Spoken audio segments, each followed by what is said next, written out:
कधीच नाही चुकणार तुमचे फेवरेट टीव्ही शोज झी5 सोबत, तेही एकदम फ्री। काय झालंय दादा, का बोलवलेस? तुम्हा सगळ्यांशीच मला एका महत्त्वाच्या विषयावर बोलायचंय। आजपासून, अगदी आत्तापासून दादाशी सगळ्यांनी चांगलं वागायचं।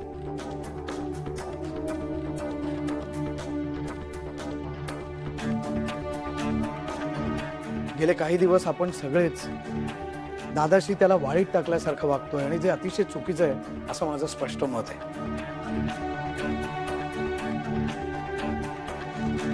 काका तू बोलतोयस? हो, मी बोलतोय कारण मी दादाला माफ केलंय। त्यामुळे तुम्ही दादाला माफ करावं, त्याच्याशी नीट बोलावं असं मला वाटतंय।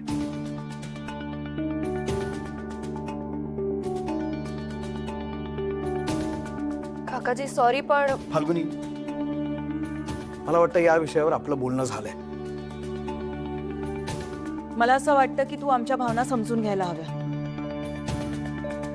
तू त्यांना माफ करू शकतोस, आम्ही नाही। तू घरातून निघून गेल्यानंतर मी जे काय भोगले ना ते फक्त आणि फक्त या माणसामुळे, आणि ते मी या जन्मात तरी विसरू शकणार नाही। आता किती वेळा समजावून सांगितल्यानंतर तुला कळणार आहे? केदार, आता थोड्या वेळापूर्वी बोललो ना आपण, आणि सांगितलं ना मी तुला की तुला माझं ऐकायचं नसेल, दादाशी नीट बोलायचं नसेल तर मी घर सोडून जाईन।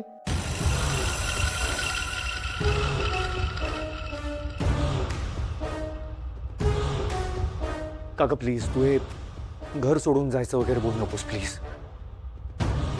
दादा तू कुठेही जायचं नाही। नाही ना? मग माझं ऐका, मी सांगतोय ते ऐका। यापुढे सगळ्यांनी सगळं विसरून दादाशी नीट वागायचं। अरे मी काय सांगतोय ते समजून घ्या ना रे। या घरात गुण्या गोविंदाने राहू ना, एकमेकांची नातं आहे ना आपलं रक्ताचं।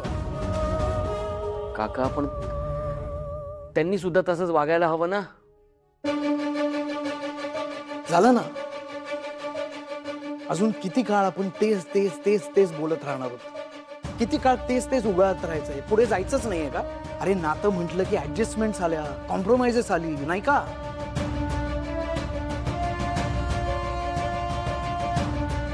काका मला खरंच विश्वास बसत नाही की तू हे सगळं बोलतोयस।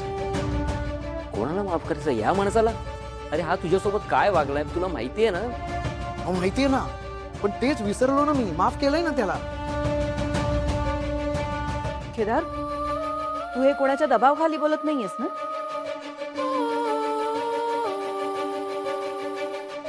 मला पण तेच वाटतंय। तुम्हाला कोणी ब्लॅकमेल करते का? नक्की झालंय काय? झी5 ॲप डाउनलोड करा आणि पहा सर्व एपिसोड्स एकदम फ्री।